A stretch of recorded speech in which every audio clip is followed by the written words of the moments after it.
Bienvenidos a De Película, el espacio de Caracol Radio dedicado al séptimo arte. Dirige y conduce Mario Alcalá.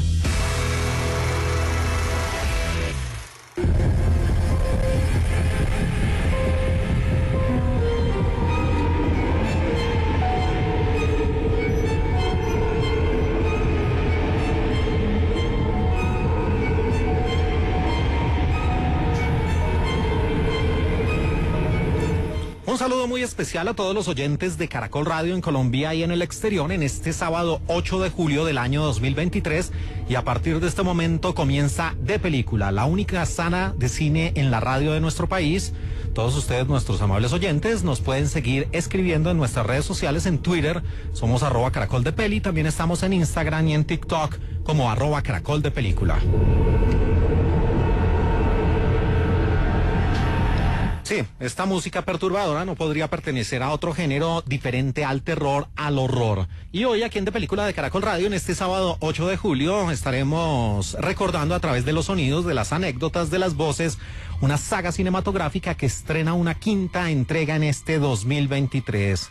Una franquicia de un hombre que se ha especializado en crear series o sagas cinematográficas en el campo del terror, pero que también ha estado involucrado con el mundo de los superhéroes. Para hablar de la saga en cuestión, Insidious o La Noche del Demonio, nos acompaña hoy aquí en De Película de Caracol Radio. Es un placer tener a una amiga y compañera, María Camila Sanabria, una mujer que conoce mucho del mundo del cine. María Camila, qué placer tenerla aquí con nosotros. Hola Mario, es un gusto compartir este escenario y para hablar de este bonito tema que me encanta, que es el séptimo arte y esos elementos cinematográficos que nos llenan de vida las salas de cine. Pues con María Camila estaremos a lo largo de esta hora recorriendo esos recovecos de los mundos paranormales y también de la realidad tal cual la conocemos según la visión de varios realizadores, incluyendo a James Wan, en la saga cinematográfica de Insidious o La Noche del Demonio. Sean ustedes bienvenidos y viajamos atrás en el tiempo a través de los sonidos para ir a la película que abrió la senda. Soy Specs, el stalker. Yo soy René. Tú debes ser Josh. Sí. Hola. No soy psíquico. Elise me había dicho tu nombre, así que... ¿Dónde está Elise? Ella nos manda a hacerla. Y con estos sonidos viajamos atrás en el tiempo a 2010 con un largometraje de 1 hora 43 minutos de duración que navegaba a los terrenos del terror, el misterio, el suspenso y el horror psicológico. Una película titulada originalmente Insidious y que se conoció como La Noche del Demonio, capítulo 1. Magnético. Mide campos magnéticos y el ambiente natural electromagnético. Sí, algunas veces. Bueno, María Camila, ¿cómo es su relación con el cine de terror? ¿Qué nos puede contar de este género que es uno de los que más congrega público en las salas de cine de nuestro país? Mario, me gustaría iniciar dando un pequeño contexto del origen del género cinematográfico conocido como cine negro de terror. Bueno, este es un género que ha estado presente desde los inicios del cine con los famosos hermanos Lumière, aunque en ese momento no se catalogaba como género. Sin embargo, en ese momento ya existieron las primeras apariciones en las pantallas de cine que dieron esa sensación de miedo, de susto, de pánico, y fue precisamente con una de las escenas más características del cine, conocida como La Llegada del Tren en 1896.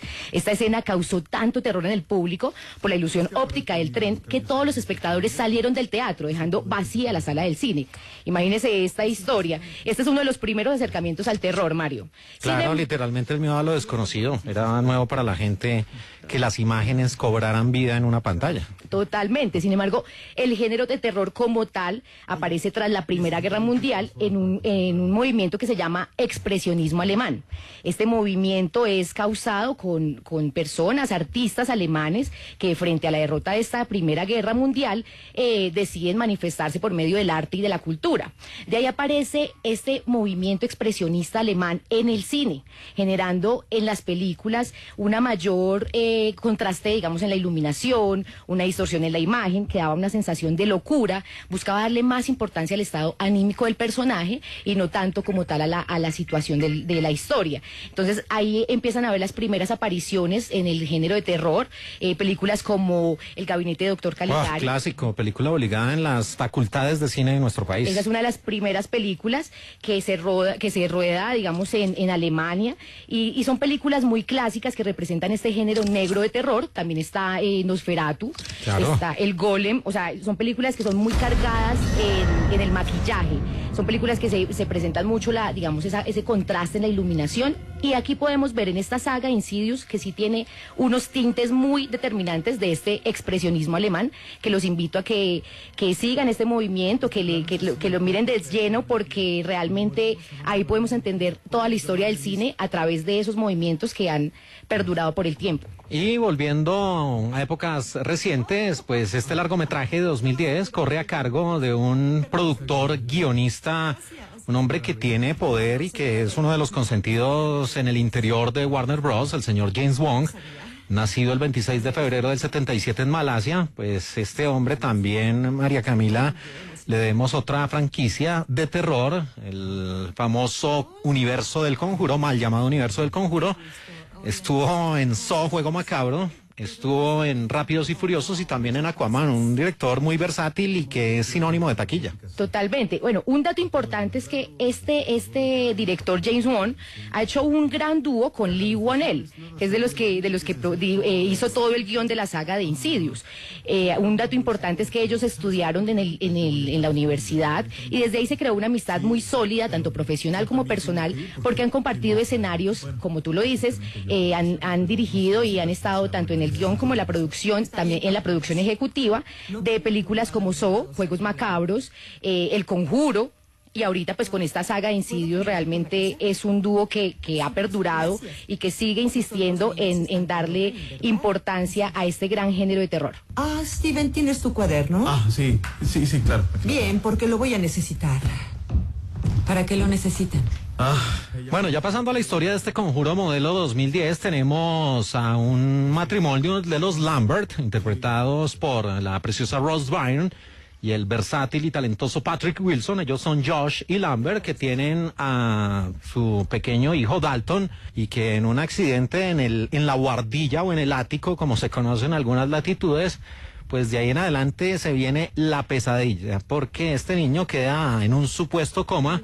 Pero María Camila, todo está relacionado con una presencia del más allá y de ahí como una madeja de hilo empieza a desenrollarse para ir a los orígenes de esta entidad maligna. Y es que desde la primer película se siente muy marcada esa identidad estética que les cuento de la iluminación, digamos, en la parte para determinar, digamos, el mundo ordinario frente a ese mundo del más allá. Se usa una iluminación muy determinante, digamos, el color, por ejemplo, para decir que el mundo ordinario es un color muy azul.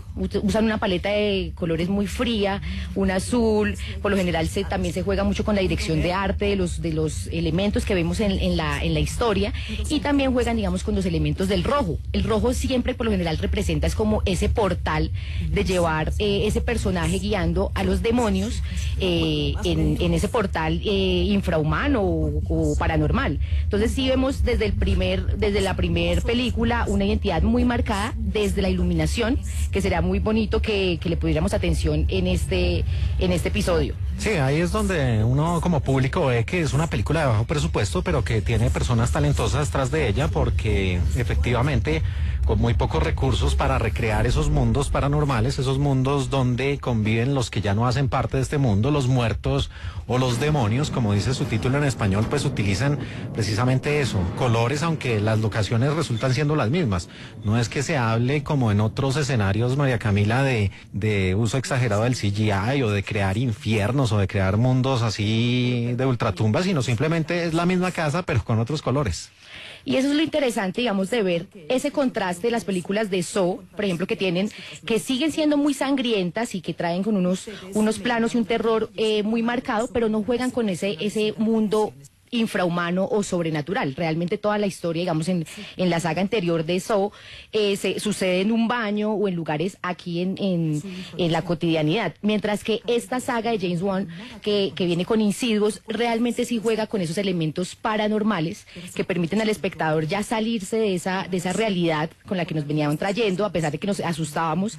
Ya es una película que sí le permite a uno ahondar otros escenarios, como en este caso, el más allá, que muy bien lo estás comentando. Y aquí, después de ese primer acto donde este niño queda supuestamente en un coma, viene uno de los personajes que va a perdurar a lo largo de la saga, que prácticamente toma las banderas a partir del tercer episodio, el tercer capítulo, del cual hablaremos más adelante, que es Elise Rainier, el rol interpretado por Lin Shaye. Y todo esto pues tiene que ver con una particularidad y algo de lo que se habla y que ha sido objeto de estudios científicos, sociológicos y de varias disciplinas, y es el desdoblamiento. Esas entidades astrales, la capacidad de dejar el cuerpo físico y navegar a través de los terrenos de lo etéreo, de lo espiritual, en otras dimensiones. En esto hace muy bien su labor la película, y ahí estamos tratando de conocer la historia que hay precisamente en el pasado de los Lambert, y así se va desarrollando este film que me parece, María Camila, que es una de las mejores, si no la mejor de la saga, precisamente por eso, porque hace una mezcla de varios elementos, pero su núcleo es esas entidades astrales que viajan y que se desdoblan de su cuerpo físico. Y aún así nos rodea, atemporal como nosotros lo conocemos.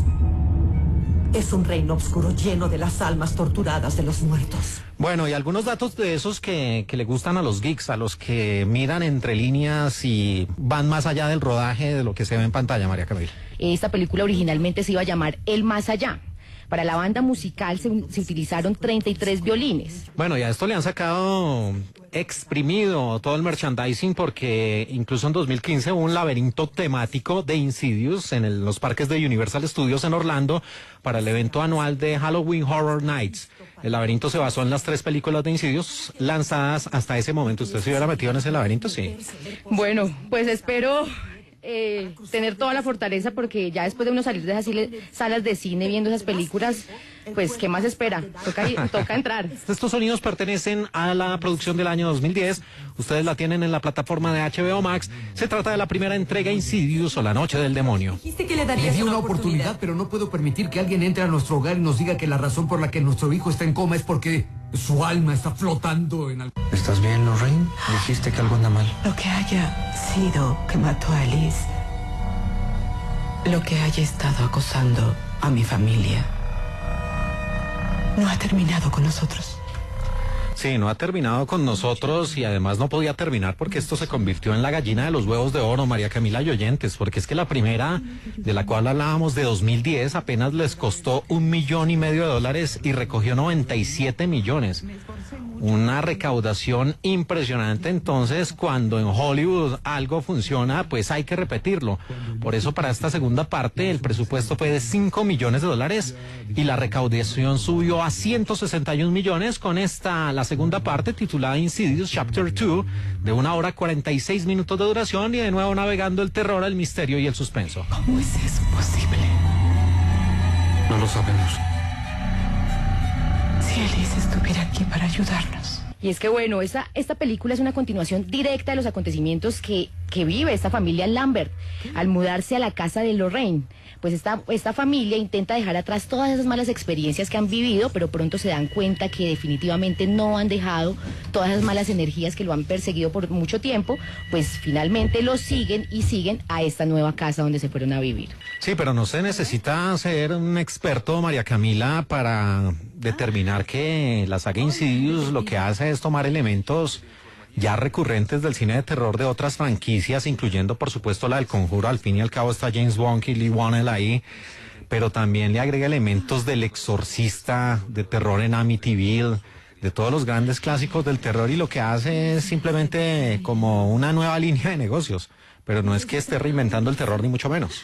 No, pero igualmente sí tienen una identidad muy marcada, ya no vienen trayendo como esa línea de terror que nos vienen asustando cada tanto tiempo, que finalmente uno sale de esa sala de cine más aterrorizado. En especial en esta saga, vienen con una nueva ola del cine, que es hacer un terror, pero también un análisis de la parte paranormal. Entonces también encuentran como esos dos mundos que realmente sí le invitan al espectador pensar en esas otras cosas, en esas energías que dejan muchas veces que lo que cuentan, a veces las leyendas, los mitos, esos ancianos, esos viejitos que nos cuentan de esas energías que quedan ahí paralizadas en el tiempo, y finalmente esta película a uno sí lo hace ver el terror desde otro punto de vista. Sí, sí, sí, tiene razón María Camila, en esta película donde se invierten los papeles, ¿no? Porque al principio el que terminaba siendo poseído y llevado a ese mundo paranormal, a ese mundo de sombras donde habitan los muertos, los no vivientes y no zombies, sino figuras como fantasmas, era Dalton Lambert, interpretado por el joven actor Ty Simpkins, pero aquí se cambian los papeles y el que resulta, bueno, todo quedó en punta porque el personaje de Liz Rainer, interpretado por Lin Shaye, queda ahí. Esto es un spoiler, pero es que ya han tenido desde 2010 hasta nuestros días como para ver la saga, ¿no? Para estar enterados. Entonces ese personaje ya no hace parte más de los vivos. Todo recae la sospecha sobre Josh Lambert, que fue el último personaje que lo vio con vida. Pero él finalmente, después de ir a rescatar a su hijo a ese inframundo, termina siendo poseído por ese espíritu que se explica en profundidad en esta segunda parte, María Camila. Y hay algo muy interesante, yo sigo metiéndome en la parte técnica porque es que me parece muy, muy bacano como lo muestran estos directores y cómo vuelven un escenario de paranormal con esa estética de humo. ¿Recuerdas esa parte como uno lo sumerge con esa parte como muy atenue, muy opaco? Y realmente es que lo están ingresando, lo están sumergiendo a usted a ese escenario paranormal, que finalmente a veces tiene una iluminación muy, muy estallada, que uno o sea, al final los elementos no terminan de cuadrar, y es porque usted como espectador lo invitan a ese mundo que nadie conoce. Entonces hay muchos elementos que lo bonito de esta saga es que uno los sigue encontrando y empieza a unir esos lazos durante todas las películas. En esa segunda película ya empezamos a ver ese desenlace o más bien ese detonante del personaje principal, pero ya viéndolo a través de la situación de su hijo. Y aquí hay dos papeles que siguen siendo importantes, que son el matrimonio como tal.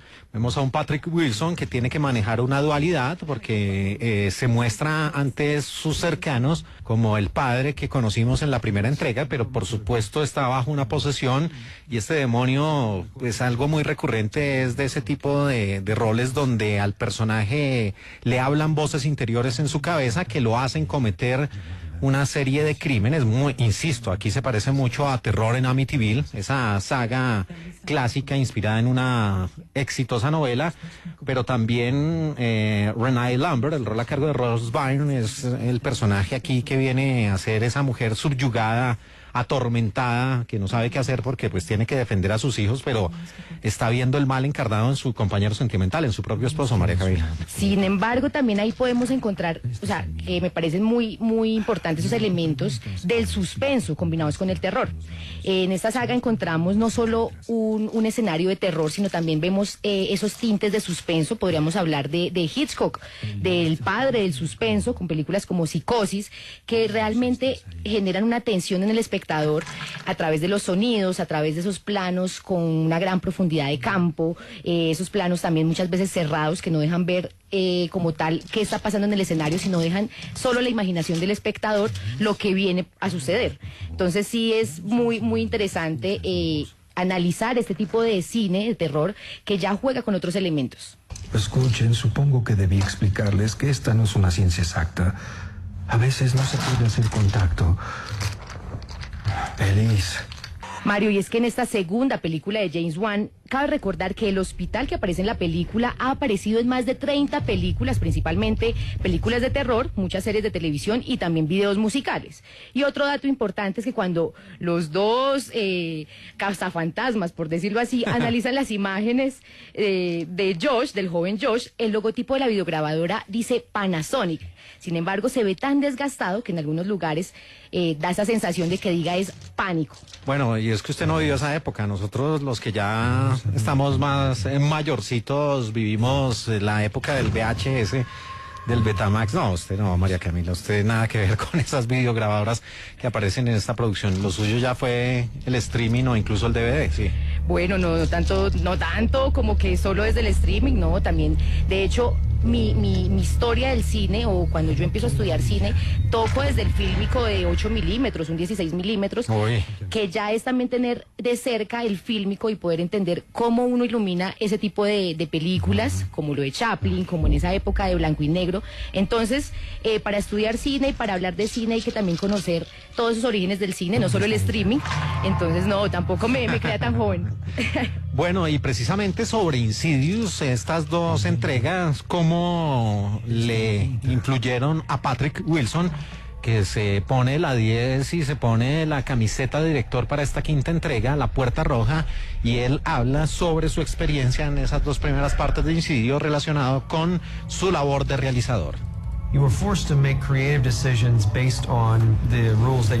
Estuve forzado para tomar decisiones creativas basado en las reglas que me habían dado, que es como si no pudieras volver atrás y repetir los mismos trucos una y otra vez, incluyendo la misma apariencia.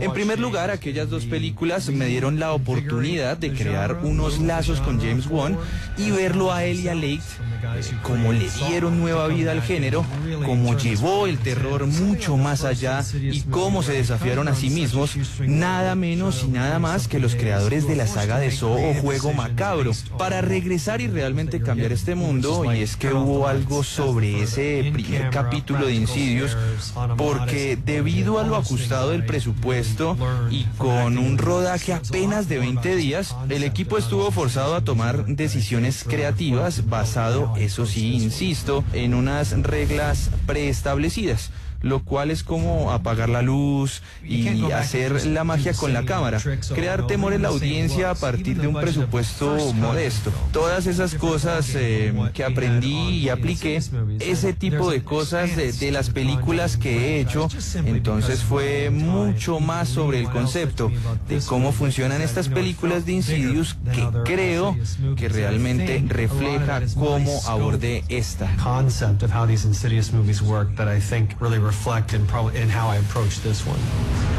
Cállate. Ay, Dios, no lo arruines. Escucha, nos quedan algunos meses de protección parental en esta realidad. Por ahora vivimos y listo. Es lo importante de todo. Seguimos aquí en De Película de Caracol Radio, la única sala de cine en la radio de nuestro país, y avanzamos en este gran especial acerca de la franquicia de Insidious o La Noche del Demonio. Estamos con ustedes María Camila Sanabria y Mario Alcalá, llevándoles cronológicamente este nuevo universo cinematográfico del terror. Y estos sonidos, cortesía de Netflix, pertenecen a la película del año 2015, que en 1 hora 37 minutos de duración navega de nuevo los terrenos del terror, el misterio, el suspenso y el horror psicológico. Su título, Insidious Chapter 3 o Insidious Capítulo 3 o La Noche del Demonio Capítulo 3. Vas a estar bien. Bueno, todos dicen eso. Ay. Bueno, María Camila, y aquí echan mano de lo que saben hacer los señores guionistas a la hora de alargar franquicias, y es entonces irnos atrás en el tiempo a escudriñar la vida de los personajes en otros escenarios. Y aquí, como decía hace poco, la que toma el mando de la franquicia es Elise, el rol a cargo de Lynn Shane. Bueno, hay que decirle a los oyentes que esta película, bueno, la película la 1 y la 2 fue dirigida por James Wan. Sin embargo, esta tercera fue dirigida por el mismo guionista, Leigh Whannell. Durante el rodaje, pues lo que dicen es que el director James Wan no pudo dirigir esa película porque estaba durante el rodaje de la película Rápidos y Furiosos 7. Es por ello que esta dirección la toma el director Leigh Whannell. Y que además es María Camila Spex, que él, mejor dicho, es versátil porque escribe, protagoniza, realiza y le aporta toda su experticia y conocimiento a sacar adelante esta tercera entrega. Hay una cosa interesante, que es que todos los personajes y bueno, todos los que están en toda la parte de producción provienen de Australia, son australianos. Entonces hay una curiosidad y hay como un dato curioso, que durante las películas hay se predomina la bandera de Australia. Si usted no se ha dado cuenta, en la habitación de Dalton, en la casa de Lambert, se puede percibir en una de las esquinas en la habitación la bandera australiana. Eso hace como referencia a que lo que es este director James Wan, aunque no es de Australia porque él es de Malasia, pero digamos que durante todo su transcurso y su época profesional se dio la trayectoria fue en Australia. Por eso vienen, digamos que haciendo como ese tributo a este país. Bueno, y aquí la historia entonces cambia. Decíamos que las banderas las toma Lin Shaye, ya no aparecen los protagonistas pues de las primeras entregas, Patrick Wilson y Ross Byrne, el matrimonio original.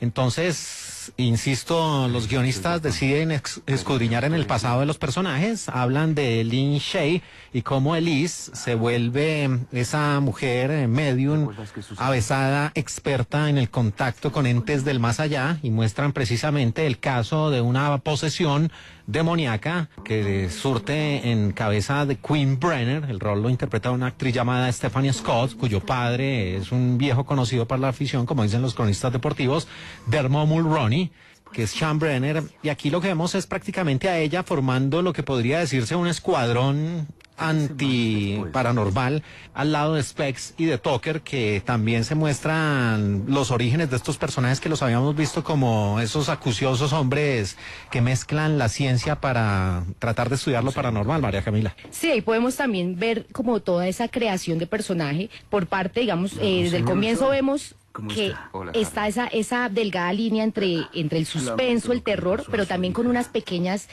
tonalidades de la comedia y de la sátira, porque ahí vemos, digamos, en estos dos personajes que ya después van cogiendo como esa madurez durante la saga, y ya en la tercera película los vemos más formados, ya son realmente un apoyo para la vidente, como llaman, y vemos como finalmente se crea un buen grupo, buen combo, tanto como en la parte audiovisual, porque ahí vemos que uno de los cazafantasmas siempre anda con su cámara registrando todo.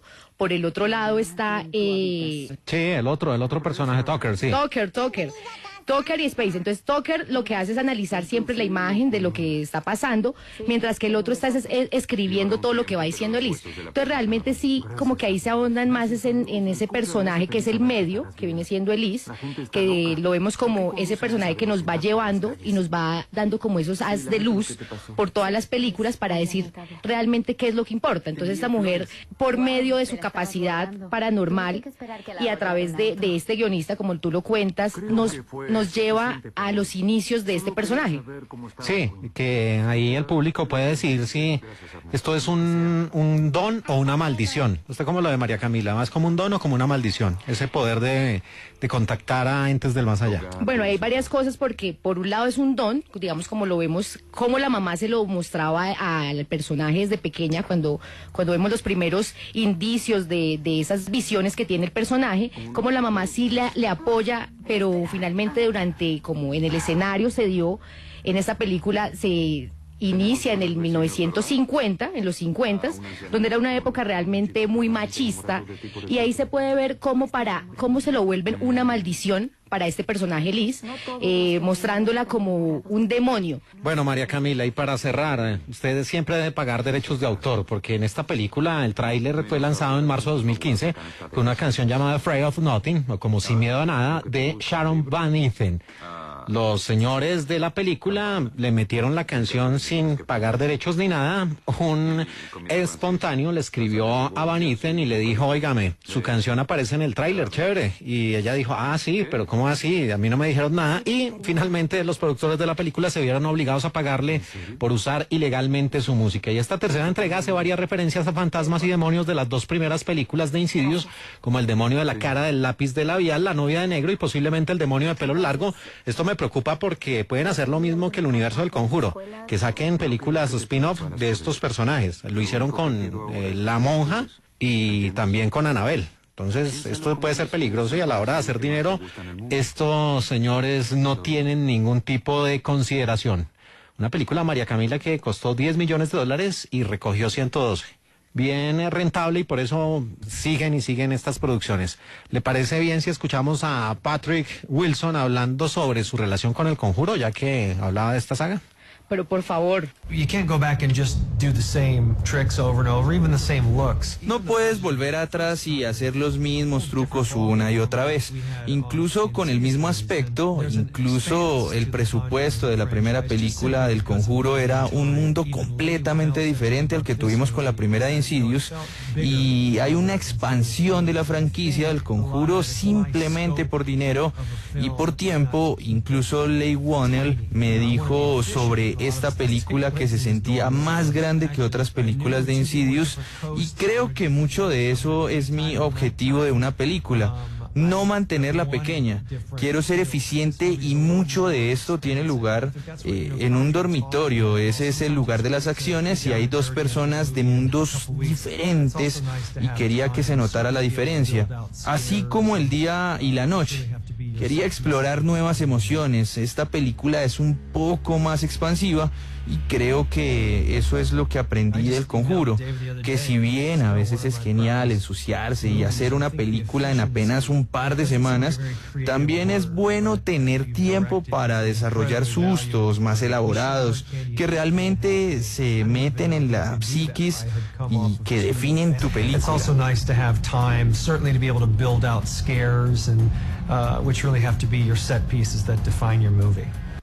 Probando, 1, 2. ¿Me escuchan, chicos? Sí, no, nosotros lo escuchamos aquí perfectamente. Continuamos aquí en De Película de Caracol Radio, la única sala de cine en la radio de nuestro país, en este sábado 8 de julio del año 2023. Y seguimos adelante en este gran especial, recorriendo a través de los sonidos y las anécdotas el universo o la franquicia o la saga de Insidious o La Noche del Demonio, que estrena una quinta parte en este 2023 titulada La Noche del Demonio, La Puerta Roja o Insidious The Red Door. Estamos con ustedes María Camila Sanabria y Mario Alcalá, y con estos sonidos cortesía de Netflix viajamos en el tiempo a 2018, que en 1 hora 43 minutos de duración, con terror, suspenso, misterio y horror psicológico, llegaba a esa cuarta parte titulada originalmente Insidious The Last Key o La Noche del Demonio, la última llave. Hablé contigo anoche. ¿Estás ahí? ¿Puedes oírme?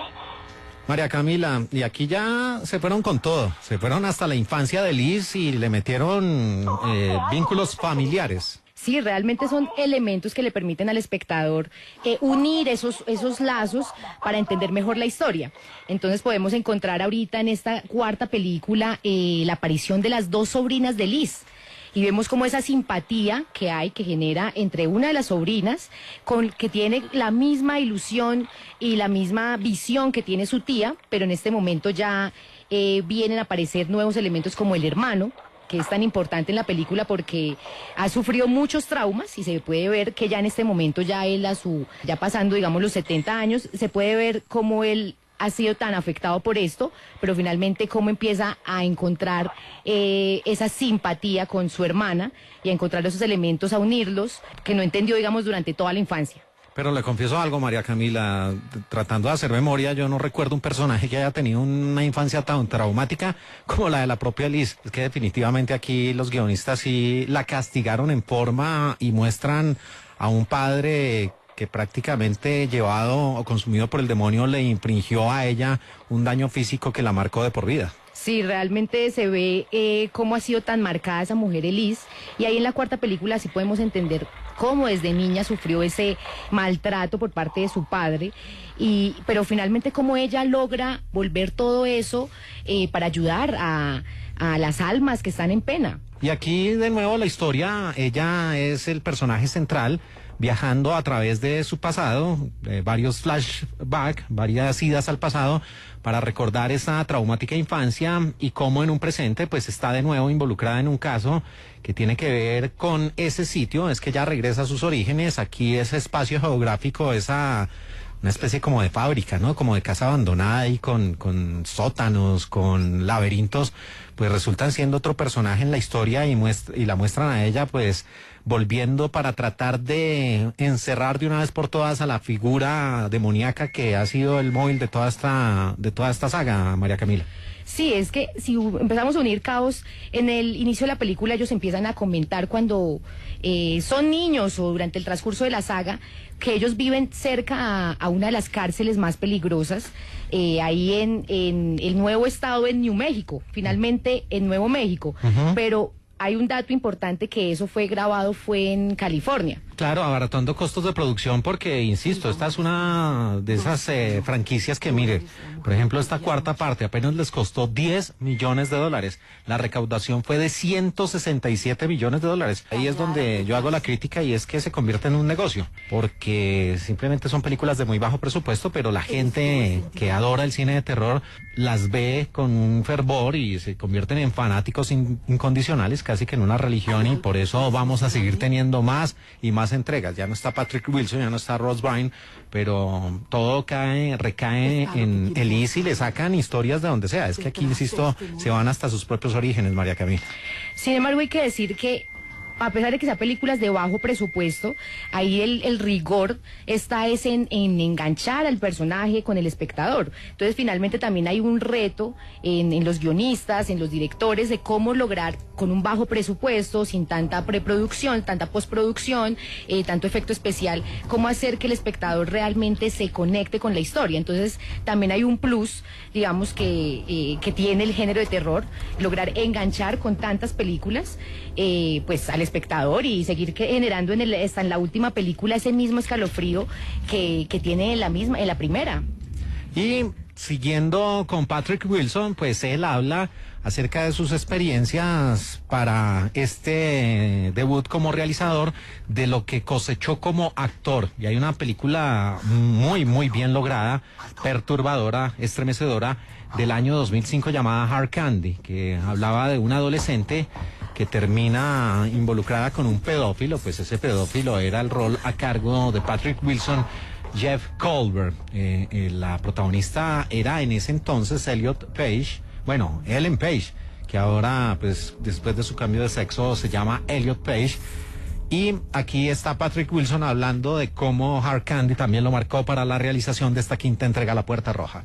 I just emailed with David the other day. I mean, that's still one of my proudest movies. I think the efficiency that doesn't. Envié un correo electrónico a David Slade el otro día, porque esa sigue siendo una de las películas de las que más me enorgullezco, y aunque creo que la eficiencia no suena como una de las palabras más creativas, creo que después de haber dirigido es una de las palabras más valiosas como realizador. Rodamos Hard Candy en apenas 18 días y medio, y ni siquiera sabía que se podía hacer eso. Y yo venía de 2 megaproducciones como El Álamo y El Fantasma de la Ópera, que duraban 6 meses cada una, y de repente te dicen, bueno, vamos a hacer la película en menos de 20 días, y además fue el primer largometraje de David, y lo que le faltaba a la película en extensión y tal vez incluso una cobertura y tiempo, lo compensó con la dirección artística, con esa paleta de colores. Creo que apenas una escena fue cortada. Lo que quiero decir fue que tan eficiente y reservado en todo lo que se necesitaba para hacer la historia, lo acertado que fue toda su tremenda parte visual, fue algo que sin duda admiro hasta el día de hoy. Of shooting and color palette was something that I certainly admire to this day. Rompe la cadena. No vas a hacer nada. Bueno, y esta cuarta película fue dirigida por el director Adam Robitel. Recordemos que la primera y la segunda fue por James Wan, ya la tercera fue por el mismo guionista, y ya esta cuarta viene con Adam Robitel. Es un director que ha estado dirigiendo películas como para Actividad Paranormal, Escape Room 1 y 2, y bueno, X-Men, y bueno, viene con esta cuarta película de terror, Insidious 4, viene proponiendo varios cambios interesantes. Si le hacemos un recuento, podemos ver que cada director sí tiene una línea muy marcada, digamos, durante las películas. A partir de esta cuarta entrega, solo 5 personajes, o más bien 5 personajes, ya tienen la capacidad de proyectarse astralmente en el más allá. Ya cada vez más personajes, no solo Elise, no solo Dalton, no solo Josh, sino ahorita llegan otros personajes que vienen a cautivar y a acompañar esta narrativa paranormal con esas estéticas en el personaje muy marcadas. La segunda película de Insidious en presentar un demonio después de Insidious en 2010. Aquí hay un nuevo espectro, un nuevo agente de terror, y aunque esta película ya llega a su cuarta parte, aquí podemos hacer un recuento. María Camila, usted de las 4, ¿con cuál se queda?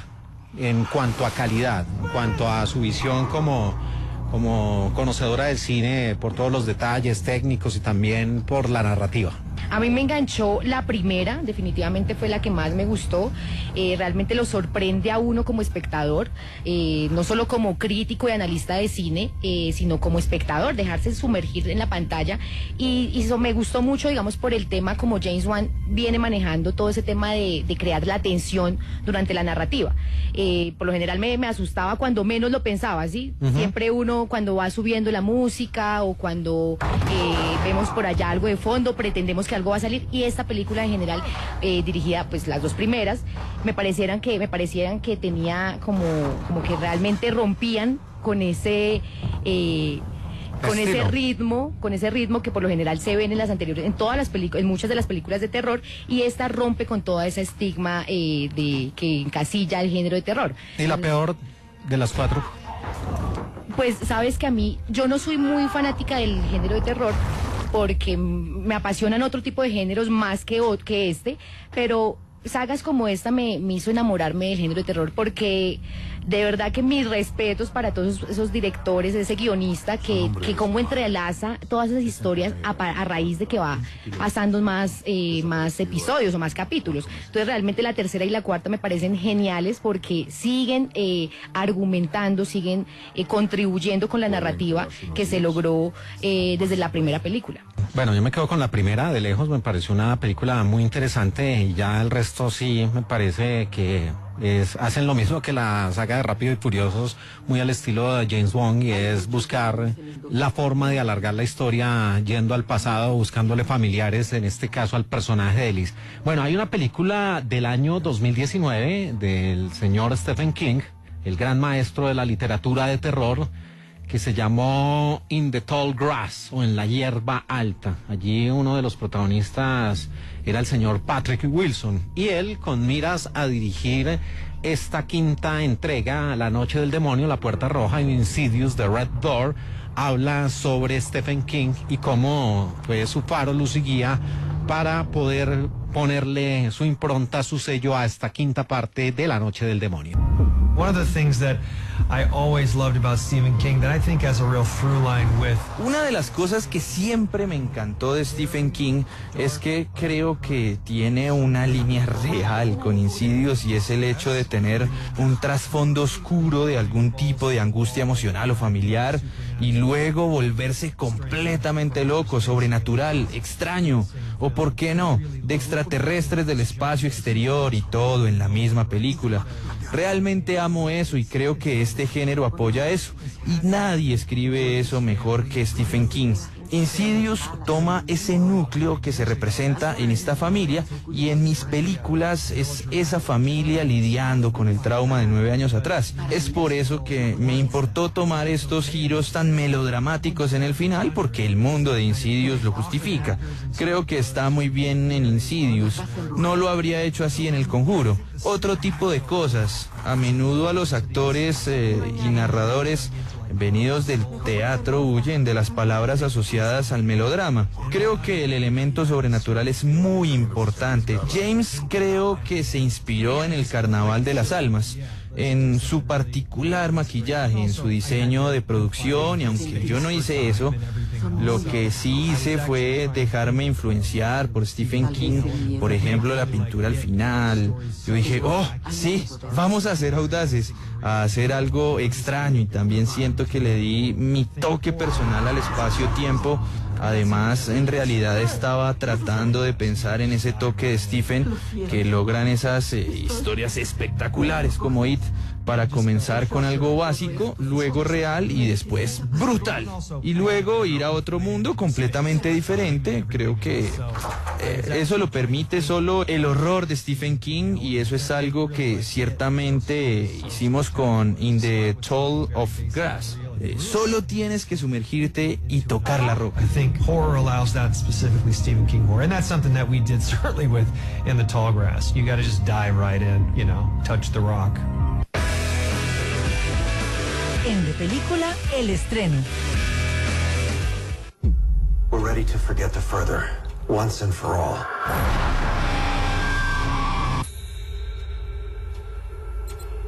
My brain just been foggy past few years.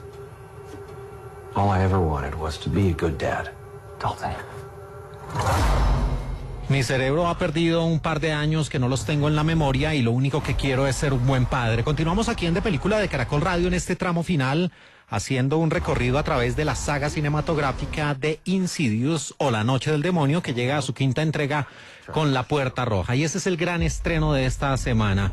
Una película de 1 hora 47 minutos de duración que recorre los terrenos del suspenso, el misterio, el terror y el horror psicológico. The balance of light and dark is what we're after.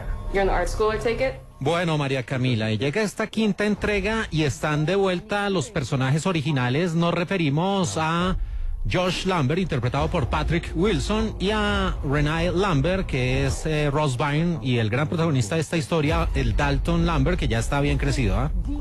Y es que, Mario, hay que recordarle a los oyentes que en esta quinta película el director ya afronta un papel, porque bueno, lo venimos viendo como protagonista, que es el señor Patrick Wilson, y ahorita va a debutar como director. Entonces, en esta quinta película vamos a ver ese nuevo papel como dirección, vamos a ver cómo afrontar ese nuevo reto que le presenta esta industria cinematográfica. Recordemos que en esta quinta película se inicia con un flashback donde Ellis, la medium, hace una sesión para borrar de la memoria tanto de Josh como de Dalton todo el episodio paranormal que han vivido en los episodios anteriores, dándonos un pequeño contexto de la saga.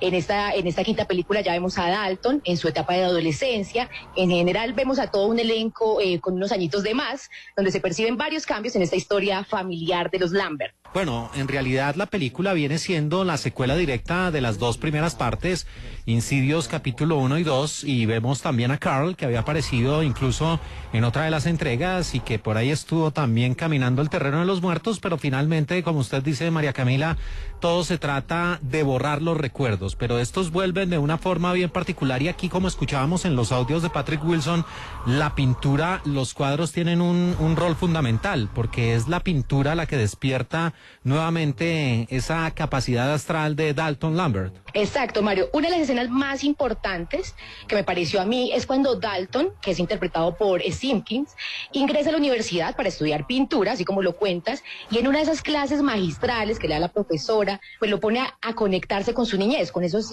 recuerdos de la infancia, y es cuando él se da cuenta que no recuerda nada de cuando tenía los 8 años, 10 años, y él le entra como esa curiosidad, yo porque no recuerdo nada, pero precisamente ahí es como cuando se abre esa puerta también de volver como esos traumas de la infancia de Dalton, y pues también se da un punto de giro importante para la historia, desde la historia de Dalton como protagonista. El tráiler dice 10 años después, la película hace énfasis en que pasan 9 años, y aquí hay varias situaciones que vale la pena resaltar. La primera, que esta familia prácticamente se quebró, se desmembró, porque por un lado Josh Lambert es un hombre con problemas emocionales y también con problemas de memoria, que el haber borrado precisamente sus recuerdos le causó una serie de inconvenientes que lo llevaron a distanciarse de su hijo. Tiene una muy difícil relación con su hijo, y además de esto, pues se surtió un divorcio con Renée Lambert. Por eso él trata de reverdecer laureles con su hijo, que está precisamente, María Camila, a punto de entrar a la universidad, y ahí empiezan los problemas, las disputas entre Josh y el propio Dalton. Sí, es que esta quinta película definitivamente entrelaza las historias, digamos que ya nos da esos punticos que nos dan como esa luz de empezar a entender esas anteriores 4 películas. Digamos que aquí vemos ya al papá Lambert como en una posición, encontrándolo realmente como en su personaje, porque en las 4 películas anteriores lo vemos muy alejado de su familia. Ya en esta está, pues sí, a pesar de que se ve ese divorcio y esa separación entre los padres, esos son de los muchos cambios que vamos a ver en la historia de esta familia, pues también vemos cómo este personaje también quiere volver a recuperar, digamos, toda esa separación que ha tenido con sus hijos, Entonces sí lo vemos como en otra etapa. Además, pues hay que verlo, lo que te decía, digamos, que está debutando como director. Yo no sé a ti qué te pareció, digamos, en esta quinta, de pasar de actor a director. Y sí, definitivamente para mí, sí vi como unos cambios muy brutales dentro de la película, porque ya lo muestra la historia de una forma más natural, más cotidiana, de una familia estadounidense, sí, ya no tanto como en la parte terror, sino realmente sumergiendo al espectador en un escenario muy cotidiano. Sí, aquí hay que decir, por supuesto, que hay que ver que se trata de la ópera prima de Patrick Wilson como realizador, y por ahí puede cometer los pecados de que la película tal vez en algunos puntos se duerme o no sigue la dinámica. Sí tiene unas muy buenas dosis de suspenso y terror en algunos momentos, pero en otros se queda como más en el drama y pareciera no avanzar, pero finalmente ya en el tramo final, en el tercer acto, sí ya llega a ese punto que como fanático me gustó mucho, y es que esto no es un spoiler ni mucho menos, María Camila, pero se vuelve a retomar un escenario que fue muy importante en la película de 2010. El escenario donde estuvo preso prácticamente el Dalton de 10 años, que se hace más énfasis en ese espacio geográfico que resultaba siendo como una suerte de infierno, de Averno, y allí se desarrolla gran parte del tercer acto. Sí, de hecho, una de mis escenas favoritas es cuando Dalton quiere entrar a ese mundo del más allá, y también se me pareció a esa película El efecto mariposa del 2004, sí, que es cuando el actor busca entrar en ese tramo de paranormal, y lo que hace es por medio del sueño, durmiendo. Entonces, sí, digamos que empezamos a ver referencias de otras películas, pero también vemos ya como Dalton, como protagonista, cómo afronta ya él mismo sus propios tormentos, y pues ya, digamos, en una edad más adulta, como finalmente, pues por más de que estén sus padres, él es el que se encarga de resolver un poco su propio misterio.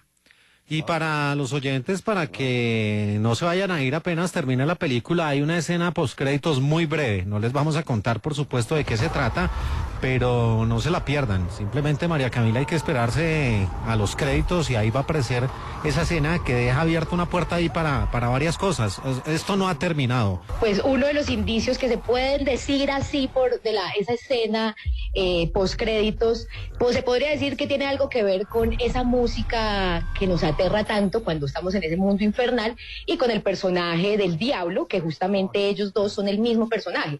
El que compuso la música, el compositor se llama Joseph Bizarra, y también es el actor que siempre nos da más terror, esa luz negra que se ve de fondo siempre con su cara de fuego. Entonces es algo importante, porque quedémonos después de los créditos para ver qué más va a pasar, y si nos da de pronto una luz de si llega otra película, aunque esperamos que, a mí me pareció que con esta quinta deberíamos terminar, porque ese último fotograma, que no se los voy a decir obviamente porque será un spoiler, pues realmente concreta muy bien la historia. Sí, me parece que ha sido acorde con lo que había presentado antes. Como secuela directa de las dos primeras partes, cumple su función. Patrick Wilson lo hace bien, con sus errores de director Nobel, pero pues para los fanáticos de la saga de La Noche del Demonio, La Puerta Roja, creo que pasa el examen y puede ser un platillo exquisito, insisto, para los fanáticos incondicionales de esta saga.